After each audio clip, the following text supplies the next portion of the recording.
से नया चल रहा हूँ कॉम्पिटिटिव एग्ज़ाम के लिए। आपका पहले दिन से स्वागत है। चलिए शुरू करते हैं। आज का हमारा पहला सवाल है 40 नंबर। 40 नंबर कह रहा है, एक होटल में 640 मेहमान ठहरे हुए हैं।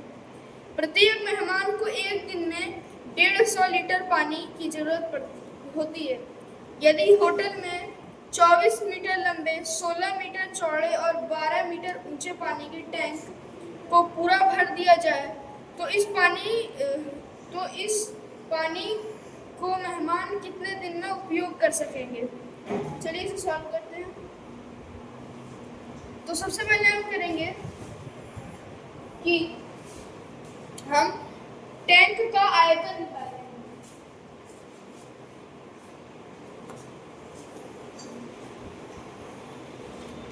टैंक का आयतन निकालेंगे। इसकी विमाएं हैं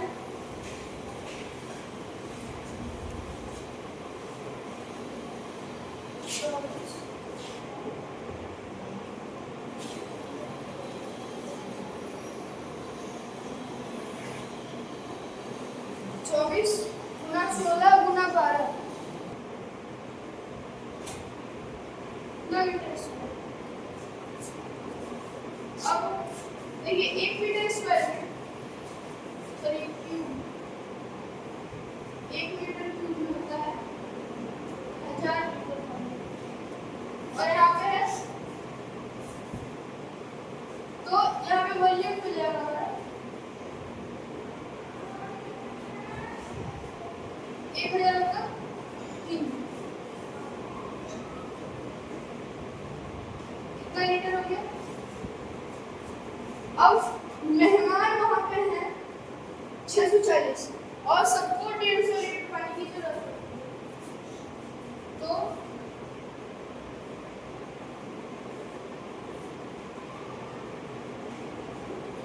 कब तक वो टिकेगा पानी रिक्वायर्ड कितने दिनों को।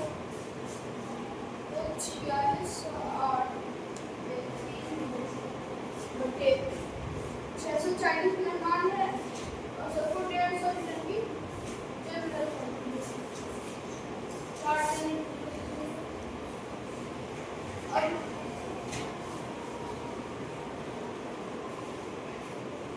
अब इसको ऐसा कर सकते हैं कि इसको तोड़ देंगे जैसे कि आसानी से डिवाइड हो जाएगा। 24 गुना 16 गुना 12 और यहाँ पे नीचे है 5 से 2 बार में कट गया, 5 से 3 बार में, 3 से कट गया 4 बार में, 4 इसको काट देगा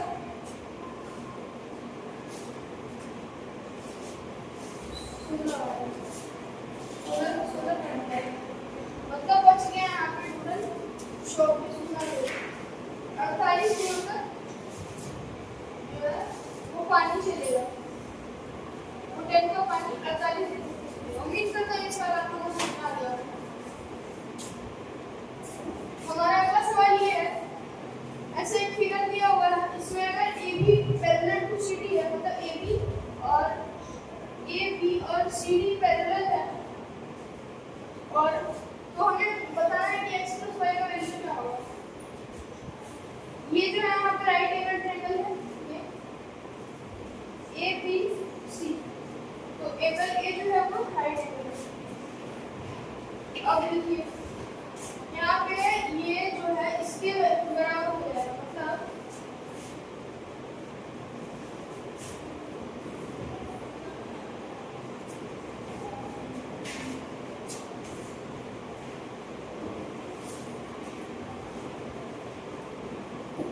सॉरी ये इससे बराबर है B का वैल्यू तो एंगल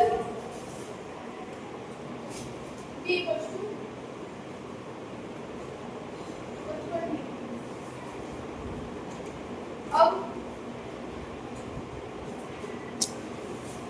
अब यहाँ पे देखिए ये जो है 180 डिग्री होगा। इन दोनों एंगल को मिला देंगे मतलब एंगल B + x = 180। अब देखिए एंगल B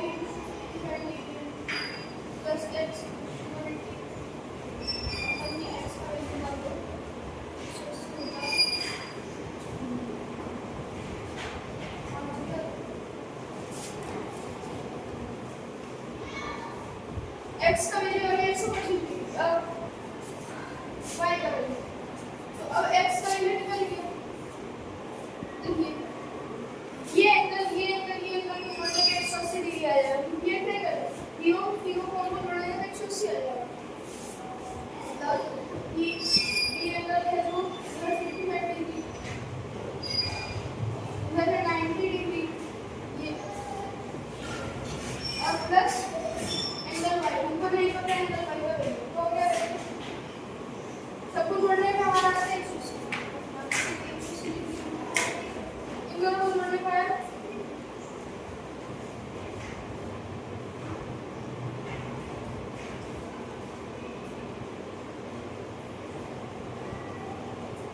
इसलिए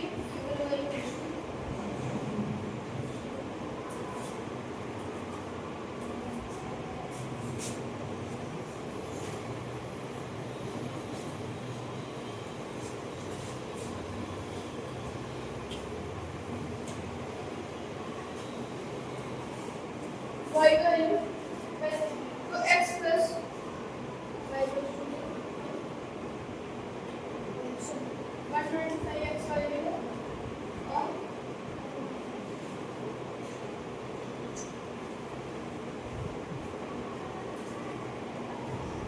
और डिग्री जो है इसका राइट आंसर है। उम्मीद करते हैं इसका आपको समझ में अच्छे से आ गया। अब हमारा अगला सवाल है 14 नंबर, यदि 4 आदमी या 7 औरतें एक काम को 60 दिनों में करते हैं, तो 8 आदमी 7 औरत उस काम को कितने दिन में करेंगे? चलिए इसे सॉल्व करते हैं। देखिए सवाल ऐसे कि 4 आदमी 4 में या और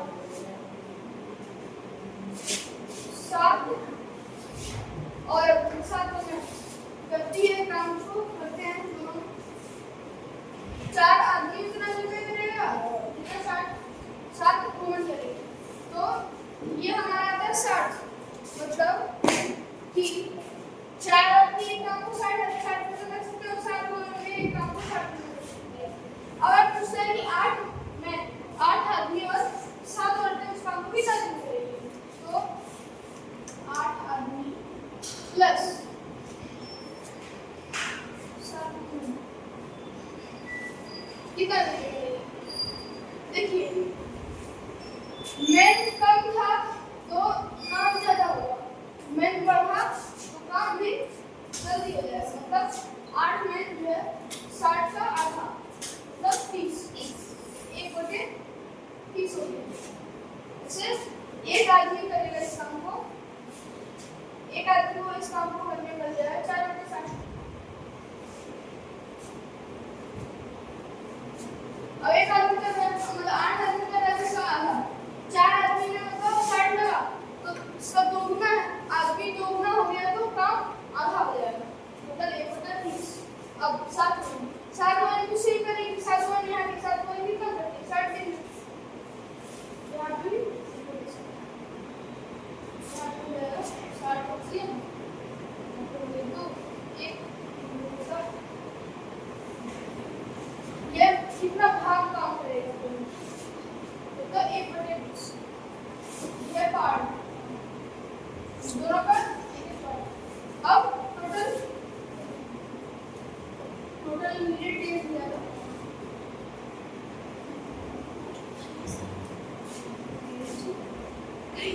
तो 1 भागा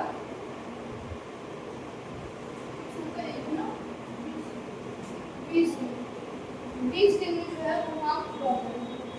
उम्मीद करते हैं इस वाला थोड़ा सा आगे।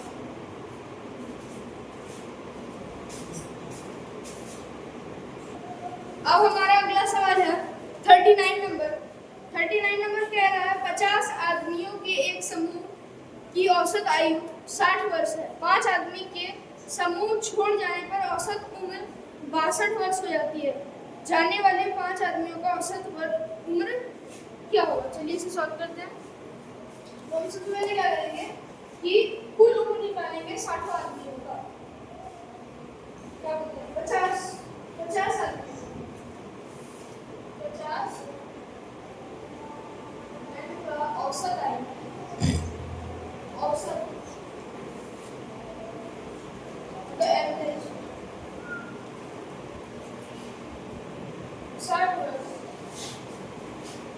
60 years तो कुल टोटल होता है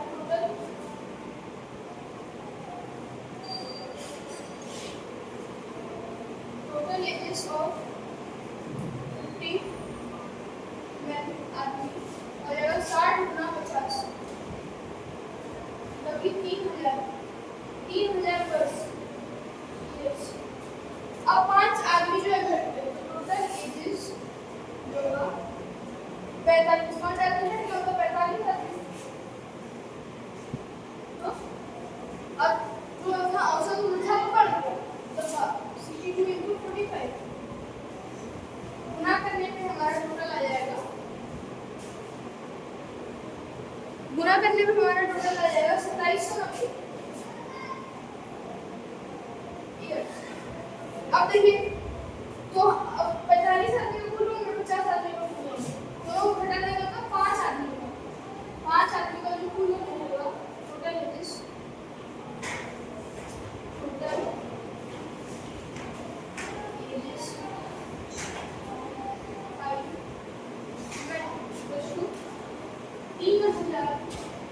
27 से 90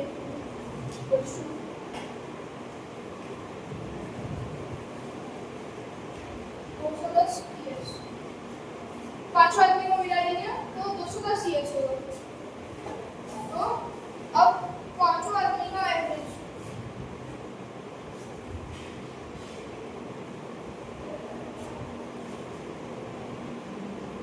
फाइव मिनट का मिल जाएगा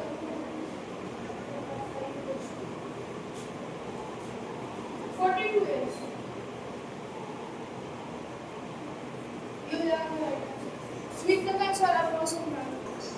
अगला हम लोगों का क्वेश्चन है 46 नंबर 364 रुपीज को 364 रुपया है उसको 3 भागों में बांटा गया 1/10 रेशियो बाय 1/15 रेशियो बाय 1/20 तो तीनों का जो विभाजित मतलब तीनों का जो हिस्सा होगा तीनों जो बटेगा कितना बटेगा चलिए इसे सॉल्व करते हैं। सबसे पहले हम क्या करेंगे अनुपात नॉर्मल मतलब जो फ्रैक्शन वाला अनुपात उसको हम नॉर्मल करेंगे अनुपात है 1/10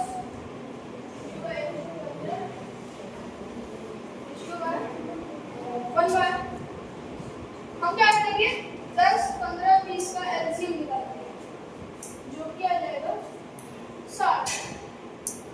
अब क्या करेंगे तीनों में 60 से गुणा करेंगे तीनों में 60 से गुणा करेंगे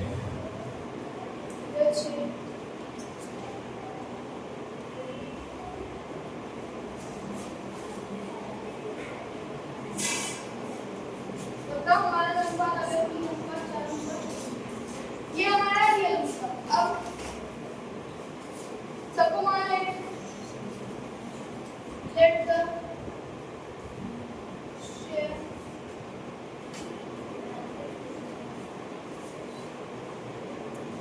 in 6x 4x 3x अब शेयर कितना हो गया गिवन है बताया गया कि सारा को मिलाने में 364 होना चाहिए मतलब 6x plus 4x plus 3x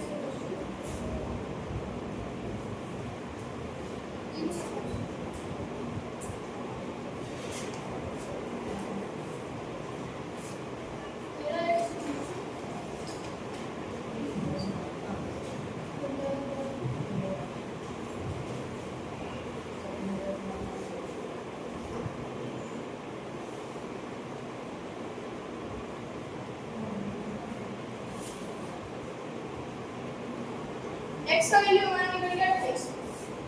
अब तीनों का शेयर्स निकालेंगे रियल शेयर्स मतलब एक x एक 6x था, मतलब 1 का 6x फिर 4x फिर 3x, मतलब 1x सिर्फ आगे से हो गया 28, मतलब तो पहला से हम लोग क्या होगा 6 गुना 28, पहला से 6 गुना 28, फिर 4 गुना 28, फिर 3 गुना 28 गुना करने पर जाएगा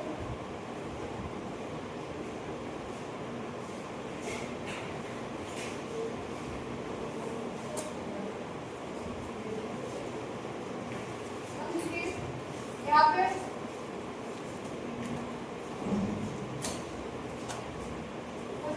यहाँ पे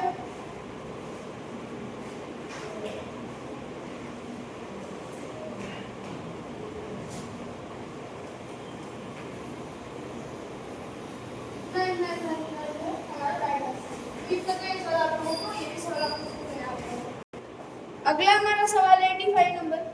85 नंबर कह रहा है किसी मूलधन का साधारण ब्याज मूलधन का 25/36वां भाग है।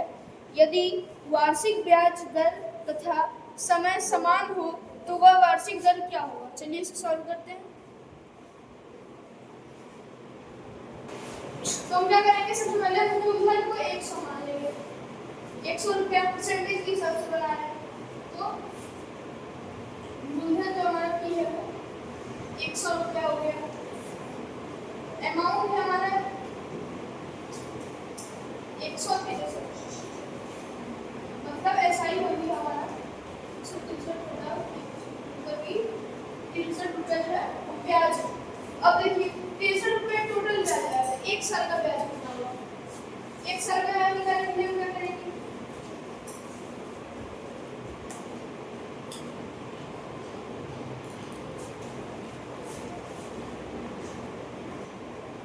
सॉरी मिस्टेक है, 83 नंबर का मैं बता रहा हूँ, सॉरी।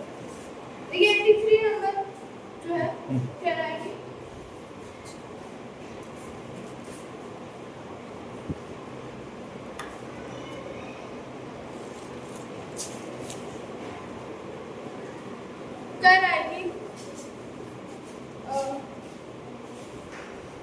या कोई धनराशि 4.1/2 वर्षों में 163 रुपया हो जाती है तो साधारण ब्याज की वार्षिक दर क्या होगी? चलिए इसको तो पी को हम 100 मान लिए थे, अमाउंट 163 था, एसआई 63। अब देखिए मैं पूछता है कि वार्षिक दर क्या होगी, तो समय से भाग करेंगे, समय हमारा 4 ये 1 साल का, 1 ईयर का एसआई, क्योंकि टोटल एसआई 63 है हमें, और समय है 4 साल 6 महीने, आधा है 6 महीने, 1 साल का एसआई मिल जाएगा।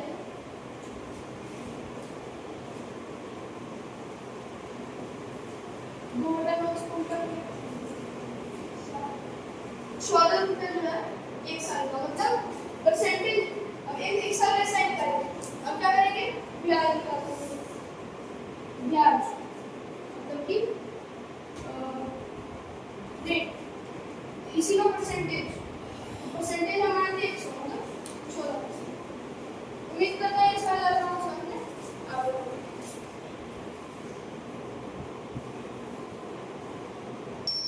जैसा कि 85 नंबर मैंने पहले दिखा दिया था और 83 बना दिया, 83 मैंने बता दिया, तो 85 का क्वेश्चन उम्मीद करता हूँ आप लोग पढ़ लेंगे। तो पढ़ते हैं 85 के।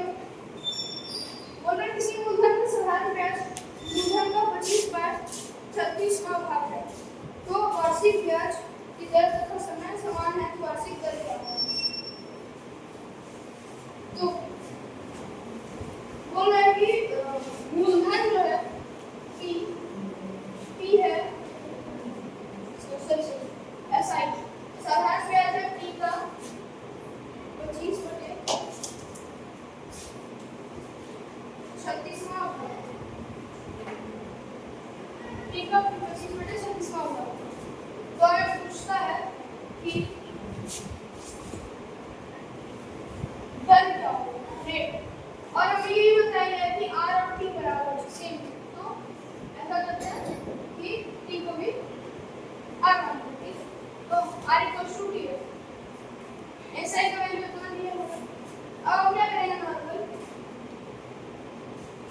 SI बराबर होता है PRT बटे 100। SI किया हुआ 25 P बटे 30 टू P ना। अब R तो R है।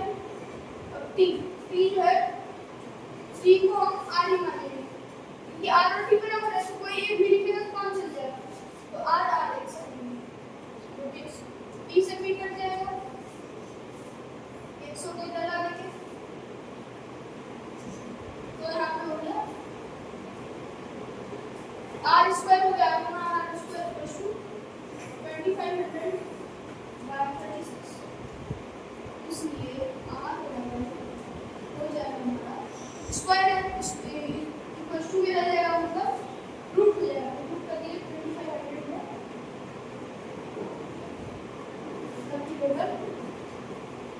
50/6 सम सबसे लगा के इक्वल में ये स्क्वायर कर दिया।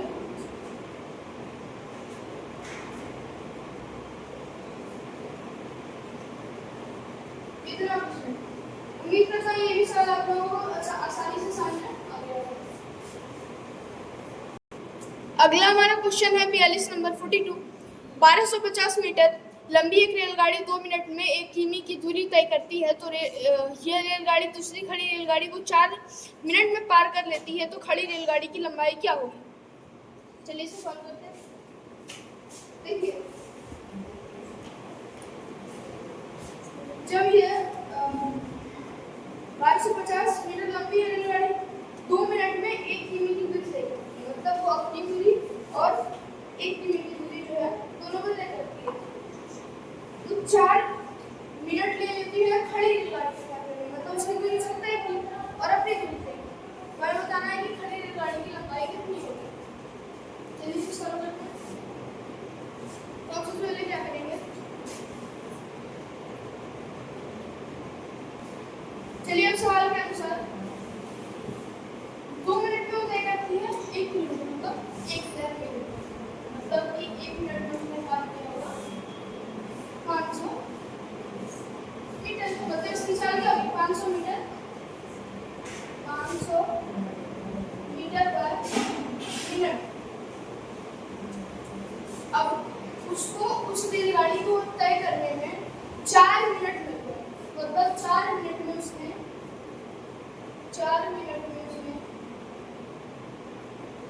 चलिए यहाँ पे सिर्फ 500 मीटर यहाँ पे स्पीड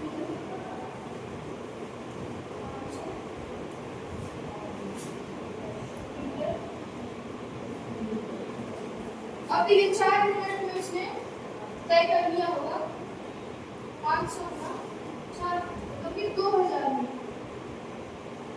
4 मिनट में उसने तय कर लिया होगा 2000 मीटर। तो अब यहाँ पे देखिए कि 2000 मीटर में उसने तय किया, तो उसने अपनी लंबाई और जो उसकी अपनी लंबाई वो थी और जो ट्रेन की लंबाई थी दोनों को तय किया, मतलब ट्रेन की लंबाई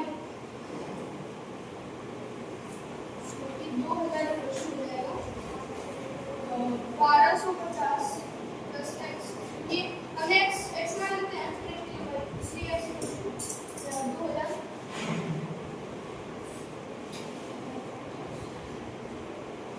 750 ये हो गया राइट आंसर। उम्मीद करता हूँ ये जो सवाल था आप लोगों को उसके सामने आ गया होगा। आशा करता हूँ कि आप लोगों को ये सेशन आप लोगों को अच्छे से समझ में आया होगा, सवाल और पसंद आया होगा। उम्मीद है कि आप लोग लाइक सब्सक्राइब शेयर करेंगे, ढेर सारा प्यार देंगे। तब तक